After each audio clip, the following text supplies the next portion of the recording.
What is wrong with me? I'm suddenly anxious and depressed. Why am I feeling this way? Am I out of my mind? Am I dying? What is going on? Hi, this is Dr. Michael Bogart, and maybe you felt this way. Maybe you've asked these very questions. Well, recently I made an introductory video about anxiety. I made the video because it seems to me that lots and lots of people these days are experiencing anxiety, depression, emotional struggles, whatever you want to call it. And maybe they're experiencing them in higher percentages than ever before. Now, I'm a fellow anxiety sufferer, years long, but I'm happy to say that I've recently begun to recover. So I wanted to offer my experiences and insights for any people who might be helped. In this video, I want to focus on what my anxiety and suffering felt like, and maybe you can relate. But before I do, let me say for the record that I'm not a medical doctor, nor do I have any medical or psychological credentials. I'm a person like so many others who've gone through a dark experience. So this is not intended as medical advice.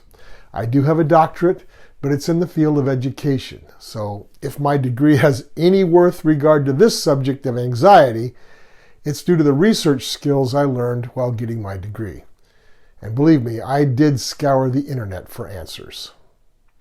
Okay, so what did it feel like? Well, it started with me feeling like I was in hell. I can tell you exactly when it started, July 3rd, 2020 at around 3 a.m. I had gotten up to do my usual bathroom trip, and as I was falling back to sleep, my mind was drifting on to various thoughts and past events.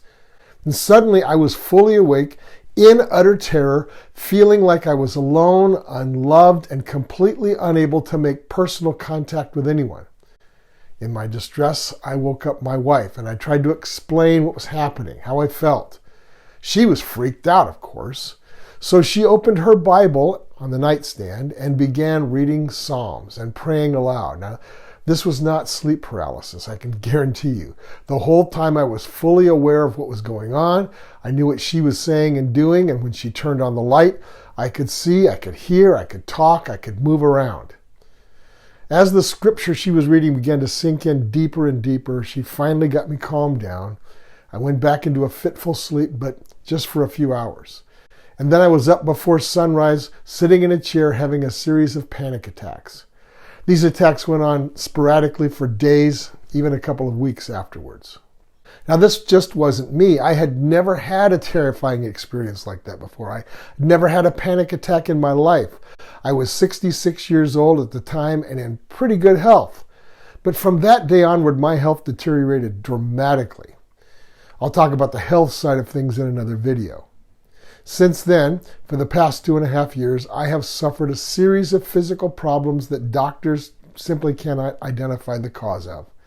Mentally and emotionally, I've felt fatigue, depression, hopelessness, and at times spiritual darkness. There have been days when I wondered if living was even worth it. And this from a guy with a beautiful wife, great kids, delightful grandchildren, a fulfilling job, amazing friends, and an exciting future. I was on vacation at the time, staying in an amazing house overlooking the Pacific Ocean with family primed and ready for several days of fun. Yes, I'd been under stress. Again, I'll talk about stress in another video, but I was under some stress in my job as the interim pastor of a church.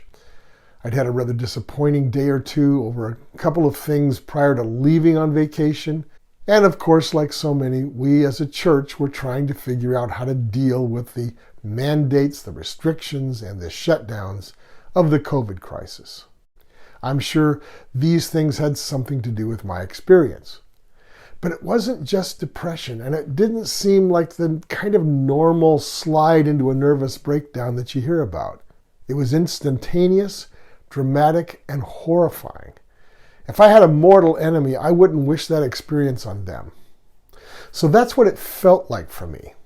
Your anxiety, depression, or whatever you describe it as may be different. Your struggle may be short-lived, or like mine, it may go on for a number of years. The causes for why we suffer anxiety may be different. It could be spiritual or emotional, mental, physical, relational. All I can say is that you cannot give up.